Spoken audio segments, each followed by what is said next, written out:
Innal hamdalillah nahmaduhu wa nasta'inuhu wa nastaghfiruh wa na'udzu billahi min syururi anfusina wa sayyiati a'malina may yahdihillahu fala mudhillalah wa may yudlilhu fala hadiyalah. Asyhadu an la ilaha illallah wa asyhadu anna Muhammadar Rasulullah.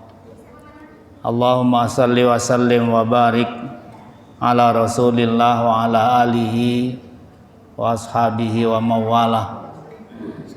Amma ba'du fa ya ibadallah, usikum wa nafsi bitaqwallah faqad fazal muttaqun. Alhamdulillah rabbil alamin, kita bersyukur kehadirat Allah Subhanahu wa taala. Malam ini kita bisa sholat jamaah di masjid kita, dan kita lanjutkan dengan kajian membaca kitab Al-Kabair.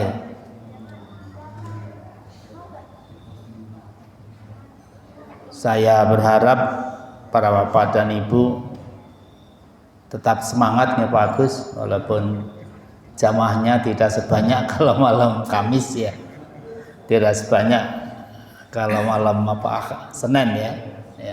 Tetap semangat ya. Yang penting kita tetap ngaji, kita tetap melakukan apa yang memang menjadi kewajiban kita. Nggak tahu kok bisa beda gitu ya Pak, karena kita pakai meja kecil gitu ya. Kalau malam Kamis kan mejanya besar gitu, saya datang banyak. Ini mejanya kecil sehingga hanya sedikit yang datang. Baik, kita teruskan membaca kitab Al-Kabair yang malam ini sampai ke Al-Kabiratul Khomisah, dosa besar yang kelima. Dan ini isinya meden-medeni orang kaya. Apa mungkin karena materinya begini-begini ya, materinya meden-medeni gitu, sehingga banyak yang menghindar. Takut kalau denger itu kan tambah wedi gitu, tambah takut ya. Tapi kan direkam ini di YouTube, nanti kan tetap keluar di YouTube nanti. Kalau sempat buka kan tetap dengar. Baik, Al-Kabiratul Khomisah, dosa besar kelima adalah man'uz zakat. Tidak mau berzakat, itu termasuk Al-Kabirah, termasuk dosa besar. Tentu ini bukan hanya untuk yang sekarang sudah sedang kaya ya, tapi semua kita kan sesungguhnya punya potensi untuk kaya ya. Abu Dzar Al-Ghifari pernah dialog dengan Rasulullah SAW. Ditanya oleh Rasul, wahai Abu Dzar, apa kau kira bahwa yang namanya kaya, ara'aita annal ghina bikasratil mal, apakah yang namanya kaya itu banyaknya harta? Abu Dzar ditanya seperti itu. Abu Dzar karena ya orang awam ya, tidak tahu yang dimaksud Rasul, ya dia tetap menjawab iya, yang namanya kaya itu ya kasratul mal. Kemudian pertanyaan kedua, apakah kau ngira wahai Abu Dzar bahwa yang namanya fakir itu adalah yang sedikit hartanya? Maka ya Abu Dzar jawab lugu, iya, yang namanya fakir itu yang hartanya sedikit.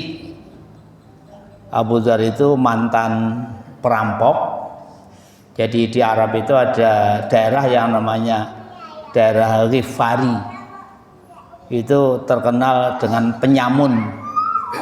Para pedagang Arab kalau yang tidak paham mana titik-titik yang membahayakan, mana tempat-tempat yang banyak penyamun, itu bisa terjebak di wilayah Al-Ghifar, itu dirampok, dibegal.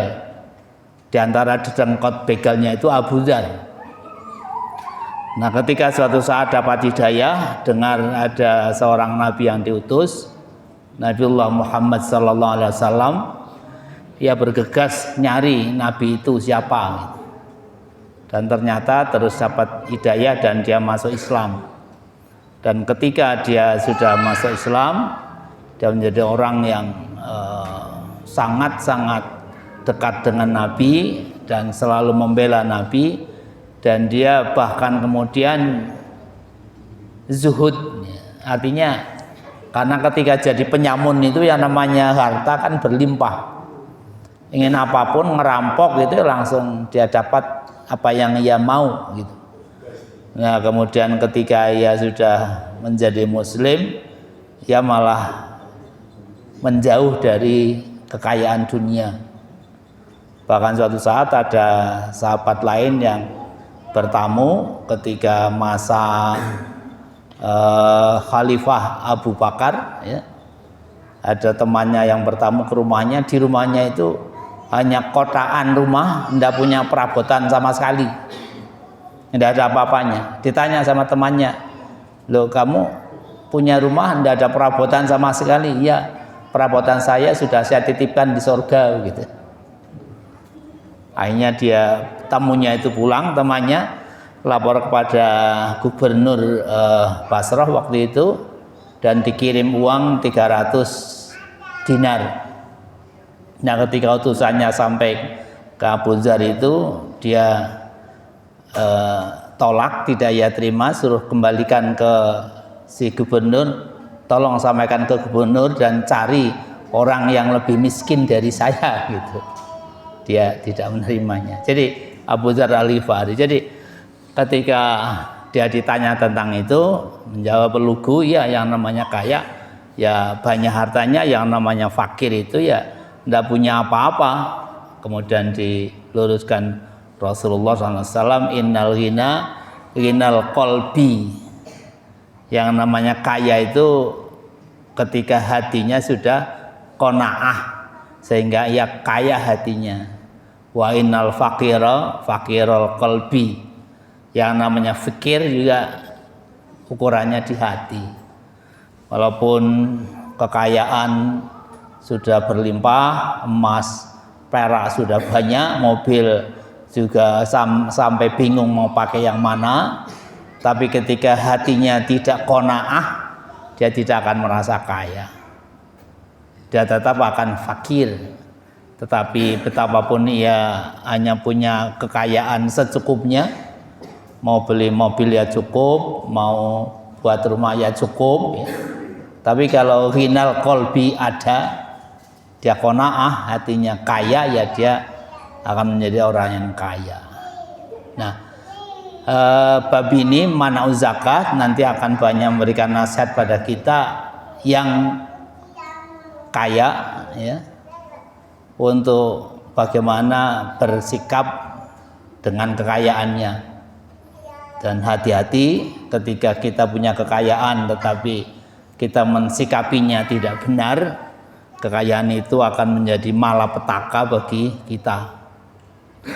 Baik, kita baca ayat pertama di surat Ali Imran ayat 180. Allah berfirman, la yahsabannal ladzina yabkhuluna bima atahumullahu min fadli huwa khairal lahum bal huwa syarrul lahum sayutawaquna ma bakhilu bihi yaumal qiyamah. Ini kan sudah medeni ayat pertama nanti. Ya, semoga sesudah wedi, sesudah takut itu nanti jadi renungan kita, ya.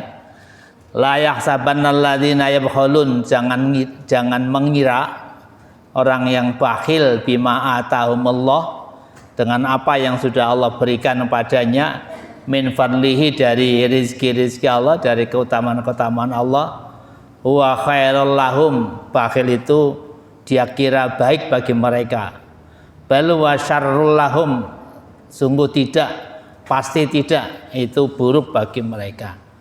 Sayutawaquna ma bakhilu, apa yang mereka bakhilkan itu akan dikalungkan kepada orang itu yaumal qiyamah, di hari kiamat nanti. Nah, ini ayat tentang orang yang mani'uz zakat, tidak mau mengeluarkan zakat, sehingga batasan bakhil dengan hartanya, ya dia tidak mau mengambil, menyisihkan dari harta yang ia miliki sesuai ketentuan untuk berzakat. Jadi memang awal zaman Rasul belum ada perhitungan secara pasti kayak yang kemudian dirumuskan para ulama. Jadi yang namanya zakat waktu itu ya apa yang dimiliki para aghnia waktu itu tidak semuanya menjadi hak pribadi dia, tapi sebagian diantaranya untuk dimanfaatkan kepentingan sabilillah, kepentingan agama, kepentingan sesamanya. Tapi kemudian para ulama menghimpun ayat-ayat Al-Quran dan hadis-hadis Rasul, dan nanti ada rumusan tentang apa yang namanya nisab, apa yang namanya haul, dan berapa persen dari sebagian yang dimiliki orang kaya itu untuk dikeluarkan menjadi zakat bagi hartanya. Orang yang yabkhaluna, yaitu orang yang tidak mau menyisihkan hartanya untuk tadi zakat, infak, sedekah, itu akan sayutawakuna bima bakhilu bihi yaumal qiyamah, akan dikalungkan hartanya itu, punya emas 5 kilo nanti dikalungkan ke dia. Tentu orang yang dikalungkan harta karena dia tidak zakat ya tidak akan dikalungkan saat dia di surga, pastilah mengalungkannya ketika ia di neraka, ya, karena balasannya tentu neraka. Dikalungkan ketika punya mobil 5, tidak pernah dihitung zakatnya, ya mobil 5 itu dikalungkan ke dirinya. Nanti ada beberapa hadis yang menjelaskan tentang apa yang dimaksud yabkhaluna dan sayutawakuna. Ya. Ayat berikutnya surat Fussilat ayat 7. Allah justru menyamakan orang yang tidak zakat itu dengan orang yang musyrik, mensekutukan Allah. Karena apa? Karena orang yang tidak mau menyisihkan harta sebagian hartanya untuk zakat, itu sama dengan mengabaikan syariat Allah, sama dengan mengabaikan perintah Allah. Nah, ketika seorang hamba, seorang beriman, mestinya ia melaksanakan apa yang jadi perintah Allah, kok tidak, abai terhadap apa yang Allah inginkan, itu kan namanya membandingkan, menyaingkan perintah Allah dengan perintah hawa nafsunya. Itu yang makanya kemudian disamakan orang yang tidak zakat itu dengan orang-orang yang mensekutukan Allah. Wa wailul lil musyrikin, surat Fussilat ayat 7. Celakalah bagi orang-orang musyrik, alladzina la yu'tuna zakah, yaitu di antara sifat orang musyrik adalah orang-orang yang tidak mau mengeluarkan zakat dari hartanya. Fasammahum al musyrikin. Para mufassir menjelaskan Allah menyamakan orang yang mani'uz zakah, tidak mau melaksanakan zakat itu, sama dengan orang-orang yang musyrik kepada Allah Subhanahu wa taala. Kemudian yang berikutnya masih ayat Al-Qur'an surat At-Taubah ayat 34. Ini lebih heboh lagi penggambarannya. Allah berfirman, walladzina yaknizuna adz-dzahaba wal fiddata wala yunfiqunaha fi sabilillah fabasyirhum bi'adzabin alim. Orang-orang yang menyimpan emasnya, menyimpan peraknya, dan dia tidak menginfakkan sebagiannya untuk kepentingan sabilillah, maka berilah mereka kabar dengan siksa yang pedih. Yauma yuhma 'alaiha fi nari jahannama fatuqwa biha jibahuhum wa junubuhum wa zuhuruhum hadza ma kanaztum li anfusikum fadzuqu ma kuntum taknizun.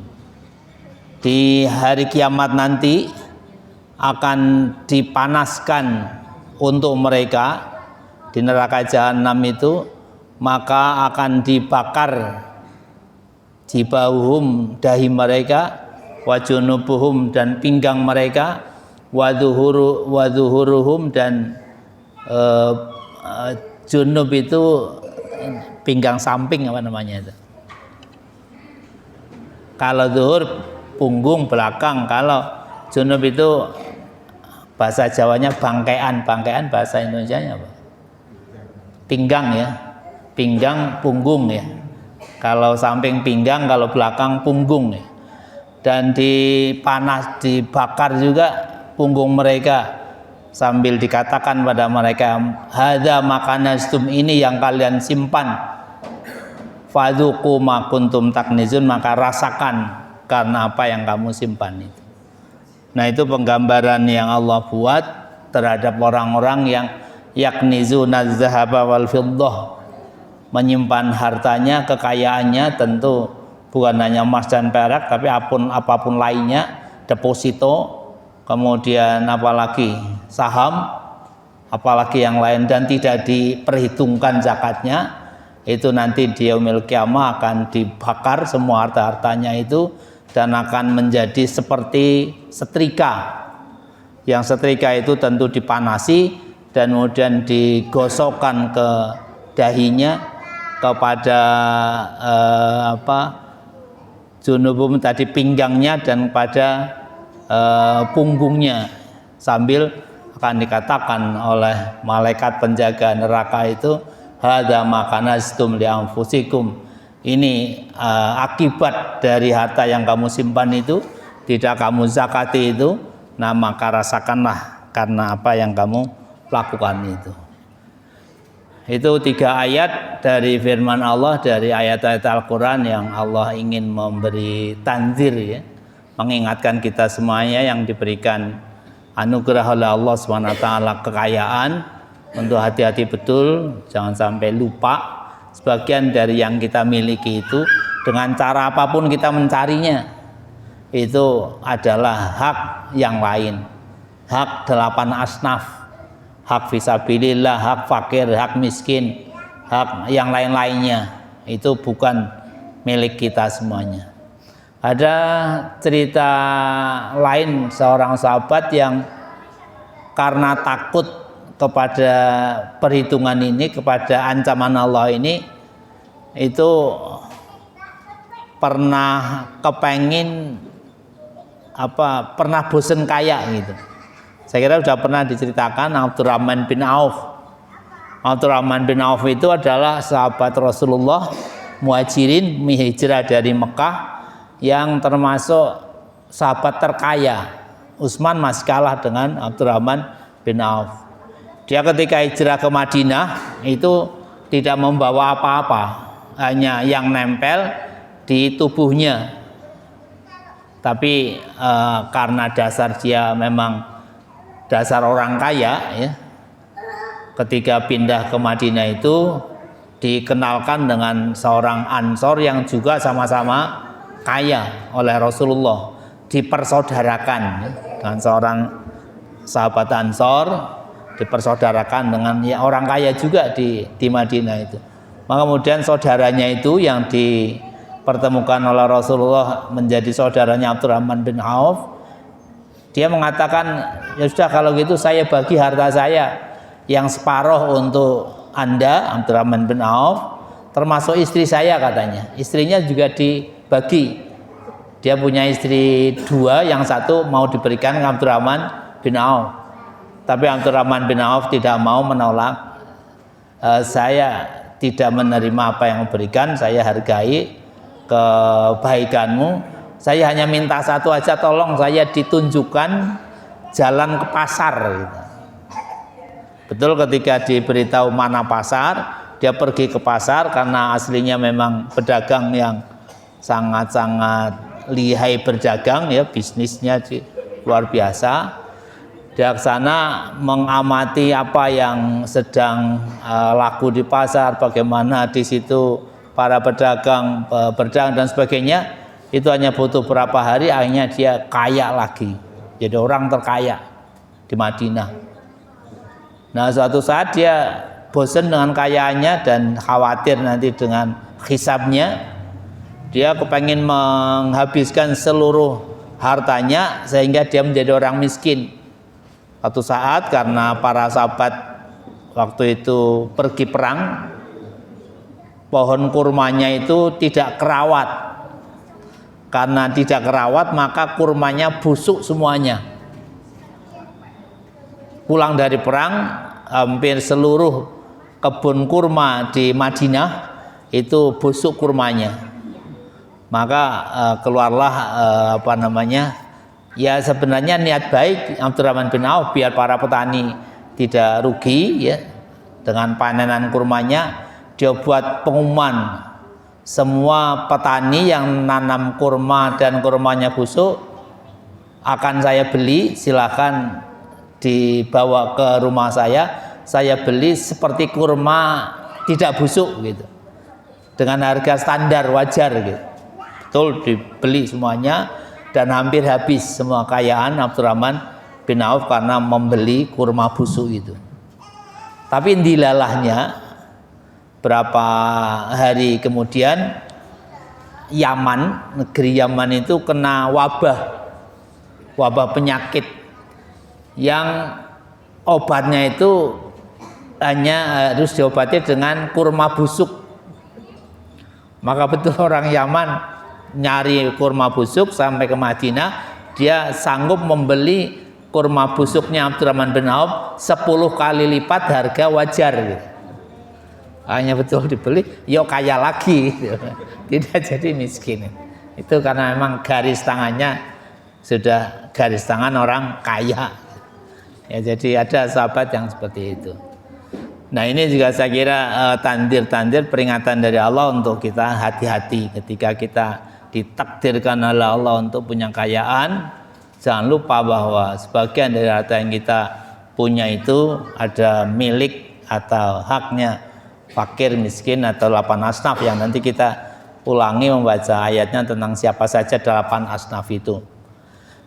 Kemudian ada hadis dari Rasulullah SAW, dia pernah bersabda, ma min sahibi dhahabin wala fiddatin la yu'addi minna haqqaha illa idza kana yaumil qiyamah sufihat lahu safaihu min narin fa uhmiya 'alaiha fi nari jahannam fayukfa biya jabinuhu wa jambaihi wa dhuhrihi kullama baridat u'idat lahu fi yaumin kana miqdaruhu khamsina alfasana kata yuqda yang kata yaktillahu bainan nasi fayara sabilahu imma ilal jannah wa imma ilan nar.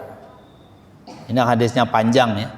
Yang awal Rasulullah pernah bersabda bahwa orang yang menyimpan hartanya, menyimpan emas dan peraknya tapi tidak dizakati, la yu'addi minna haqqaha, tidak dizakati, maka ia akan masuk ke neraka jahanam dan kemudian akan disetrika dengan setrika api punggungnya, pinggangnya dan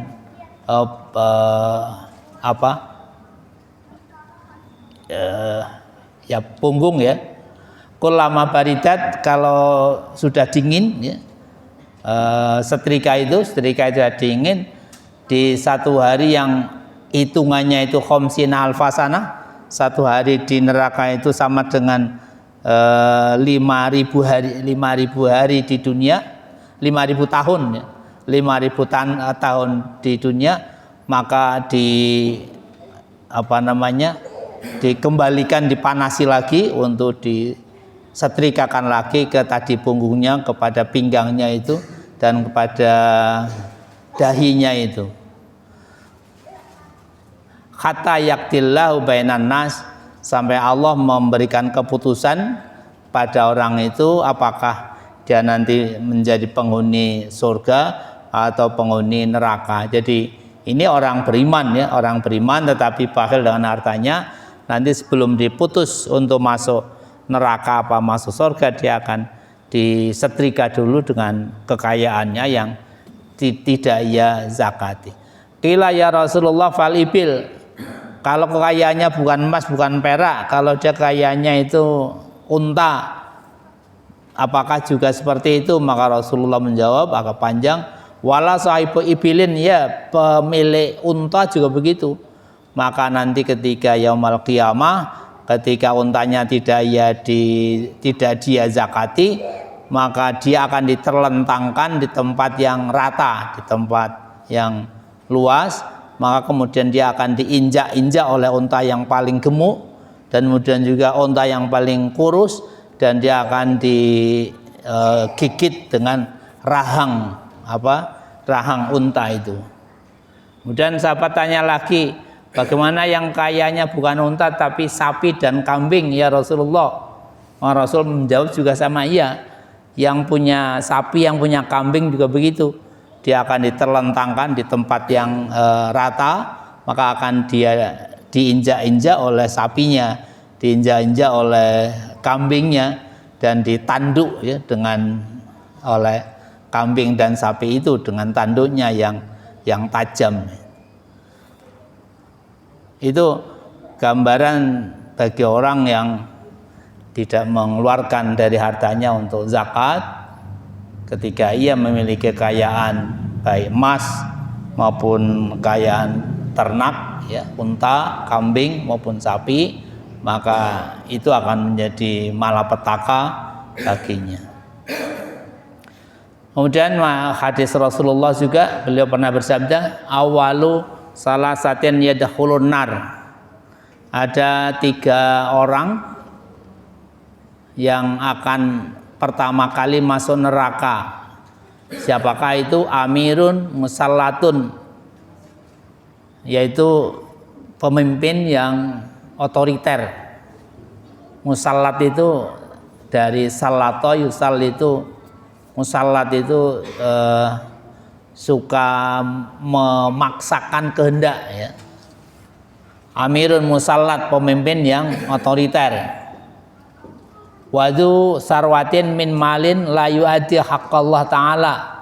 Yang kedua yang akan pertama masuk neraka itu adalah orang yang punya kekayaan tetapi tidak diberikan hak Allahnya. Hak Allah yang dimaksud adalah ya zakatnya itu. Wa faqirin fakhur, dan yang ketiga yang pertama akan masuk neraka adalah orang fakir tetapi sombong. Saya kira sering dibuat jok oleh Pak Ustadz, mubalik sejuta umat ya, Zainuddin MZ. Wong orang kaya sombong aja sudah nyebeli ya. Orang fakir sombong atau kemaki itu lebih nyebeli lagi. Wa fakirin fakur, orang fakir tapi sombong.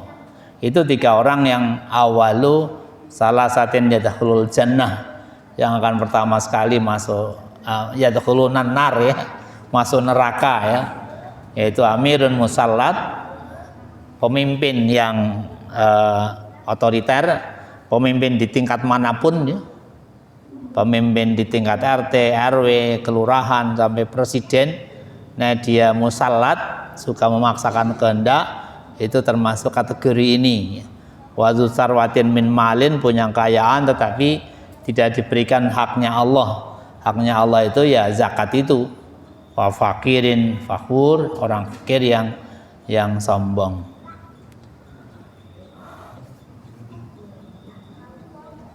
Kemudian hadis yang ketiga, An Ibnu Abbas radhiyallahu anhu, dari Ibnu Abbas radhiyallahu anhuma, dia berkata, mangkana lahu malin yuballighu hajja baitillah walam yahujja aw tajibu fihi zakat walam yuzakki salallahu raja'a indal maut. Kata Ibnu Abbas, siapa saja yang punya harta yang sudah memungkinkan dia bisa naik haji tetapi dia tidak mau naik haji, atau dia punya harta yang sudah mewajibkan dia untuk zakat tetapi tidak zakat, salar raja'ah indal maut, nanti kalau mati dia akan menyesali diri dan minta dihidupkan kembali. Faqala lahu rajulun, ada seorang yang bertanya kepada Ibnu Abbas, "Ittaqillah ya Ibnu Abbas, hati-hati wahai Ibnu Abbas, fa innama yas'alur raja'ah al-kufar." Yang minta kembali ke dunia kalau mati itu orang-orang kafir. Faqala Ibnu Abbas, maka Ibnu Abbas menjawab pertanyaan orang ini, "Satlu alaika bidzalika Qur'anan." Akan saya bacakan kepada engkau wahai fulan ayat Al-Qur'an yang menjelaskan apa yang tadi saya baca, bahwa besok kalau kita meninggal dan kita tidak melakukan apa yang sebaiknya kita lakukan, kita akan salar raja'ah, menyesali diri dan kepengen hidup lagi walaupun sebentar. Nah, itu dibantah oleh seorang tabi'in yang mendengar ucapan Ibnu Abbas itu. Yang minta kembali kan orang kafir katanya, tapi si Ibnu Abbas menjelaskan bukan orang kafir, ya orang beriman juga. Kalau dia tidak memenuhi hak dari hartanya, dia akan salar raja'ah, menyesali diri dan minta kembali. Kemudian dibacakan oleh Ibnu Abbas, wa anfiqu mimma razaqnakum min qabli ayati ahadakumul maut fayaqulu rabbi laula akhartani ila ajalin qarib fa asaddaqa wa akum minas sholihin. Ini ayat 10 dari surat Al-Munafiqun. Anfiqu mimma razaqnakum, nafkahkanlah dari harta yang kami rizkikan pada kamu sebelum datang kematian kepada kalian. Kalau kalian nanti mati dan belum kalian infakkan harta dengan semestinya, dia akan berkata, Rabbi laula akhartani, ya Allah, andaikan aku ditunda matinya ila ajalin qarib, sebentar saja, fa'as sodaqoh, maka saya akan sodakoh. Kemarin juga dibahas saya kira di Ustadz Nur Sidin atau Ustadz Karim ya. Jadi orang kalau nanti mati dan ketika hidup itu belum infak sebagaimana harusnya, belum zakat sesuai ketentuan, dia nanti ketika mati akan menyesali diri. Dia ingin dihidupkan lagi walaupun sedikit, walaupun sebentar ya. Nah, kesempatan sebentar itu akan dia manfaatkan untuk fa'as sadaqah, untuk wajib zakat akan aku penuhi, akan aku tunaikan kewajiban zakat saya.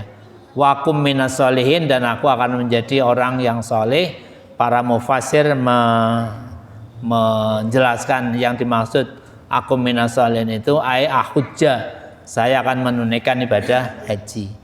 Itu penjelasan Allah di surat Al-Munafiqun tentang penyesalan orang yang kaya yang jane sudah bisa haji, kaya yang sebenarnya sudah harus zakat tetapi tidak melakukan. Nah, itu dia akan menyesali diri dan minta dihidupkan lagi walaupun sebentar. Dia akan melakukan apa yang menjadi kewajiban dia terkait dengan hartanya.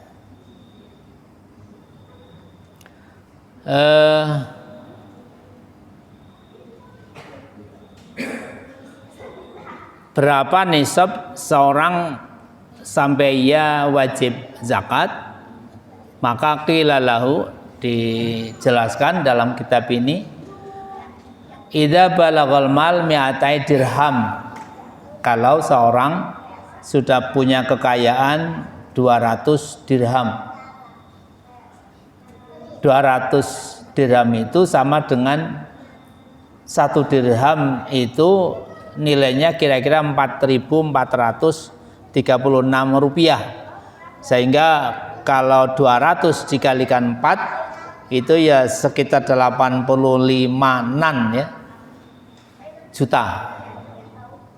Ketika seorang sudah punya kekayaan kurang lebih 85 juta 1 tahun ya, itu maka dia sudah termasuk orang yang wajibat fihi zakat, wajib dia sudah mengeluarkan zakatnya. Fama yujabul hajj, siapakah yang sudah masuk kategori wajib haji? Qala azad wa rihlah wala azad wa rihlah, yaitu orang yang sudah punya biaya untuk bekal perjalanan dia, bekal yang ditinggal di rumah, dan bekal untuk transportasinya sampai ke ke tanah suci, itu juga sudah wajib haji. Wala tajibu zakat fil hilli mulbah, ya. Tidak wajib zakat untuk kekayaan yang untuk perhiasan, misalnya untuk gelang, untuk cincin ya. Itu tidak wajib zakat. Tetapi al-mubah yang ya patut gitu ya, misalnya pakai gelang kok setengah kilogram kan tidak patut, pakai kalung kok berapa itu kan tidak patut. Kalau itu hanya untuk hilli, untuk perhiasan, itu la tajibu zakat, tidak wajib untuk diperhitungkan zakatnya. Idza kana muitan lil istimal, kalau memang niatnya untuk dipakai ya. Fa in kana lil qaniyah, kalau niatnya untuk muitan lil qaniyah, untuk dagang, awil karro, atau untuk disewa, nah itu baru wajibat fihi zakah, baru wajib zakat. Misalnya emas walaupun kecil-kecil tetapi banyak, memang untuk disewa, kalau ada yang mau ngantenan nyewa emas misalnya, itu jadi penghasilan, atau dijual belikan, itu sudah harus diperhitungkan ada zakatnya ketika sudah sampai nisab.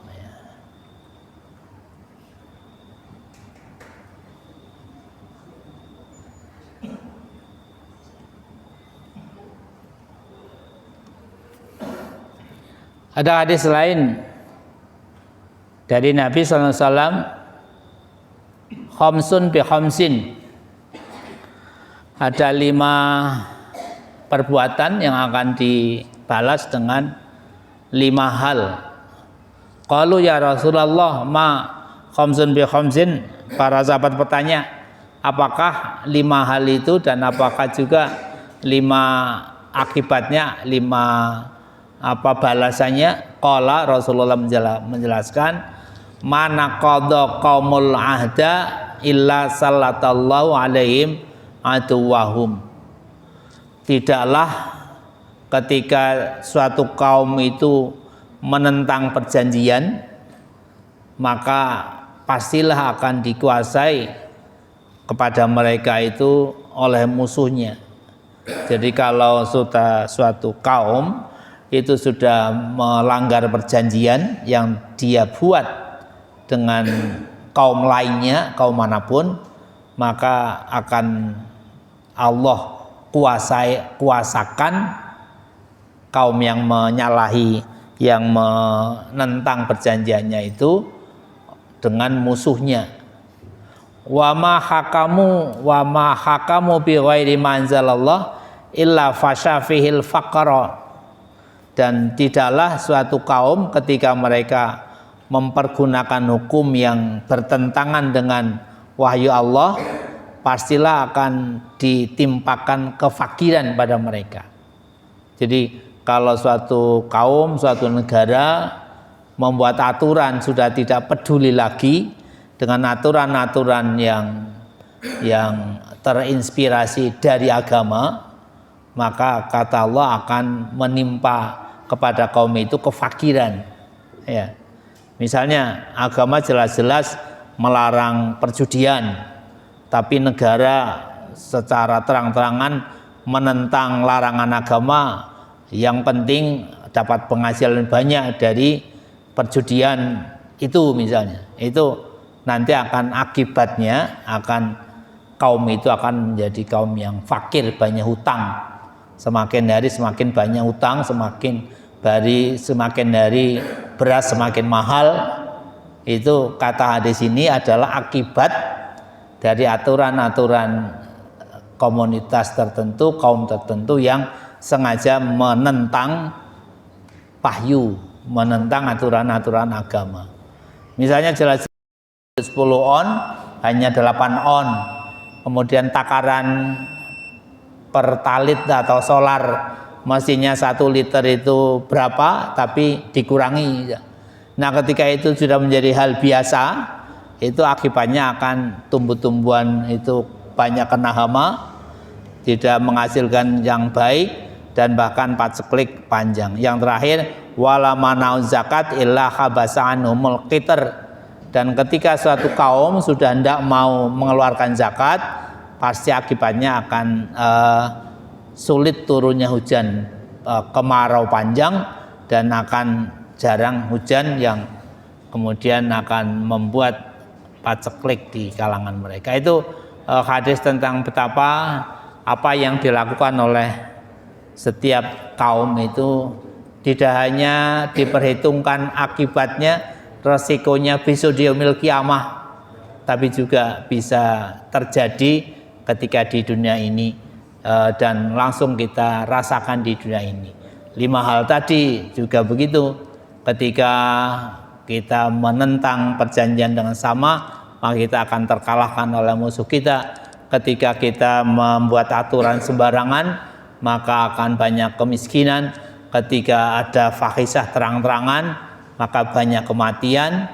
Ketika timbangan tidak tepat, dipakai untuk dengan curang, maka juga akan manaun nabat, tumbuh-tumbuhan tidak akan tumbuh dengan baik, dan paceklik panjang. Dan yang kelima, ketika zakat tidak ditunaikan, maka akan terjadi kemarau panjang. Itu beberapa hadis dan ayat Al-Quran yang saya kira penting kita renungkan sebagai tanbir kita. Kita yang punya kekayaan, kita hitung kekayaan kita, kira-kira sudah sampai nisab atau belum. Sudah saya siapkan sebenarnya hitungannya, tapi ini waktunya sudah habis. Nanti insyaallah di pertemuan yang akan datang kita sampaikan hitungan. Saya kira sudah banyak juga yang para bapak dan ibu ketahui. Nanti kita ulangi berapa nisabnya per peternakan, berapa nisabnya emas dan perak dan sebagainya, termasuk profesi-profesi yang sekarang banyak kita geluti yang perolehannya itu jauh lebih besar daripada pertanian dan sebangsanya. Saya kira itu, semoga Allah memberikan hidayah pada kita untuk bisa kita tunaikan kewajiban kita terkait harta kita, karena ketika tidak kita tunaikan, itu kita sendirilah yang akan menanggung resikonya.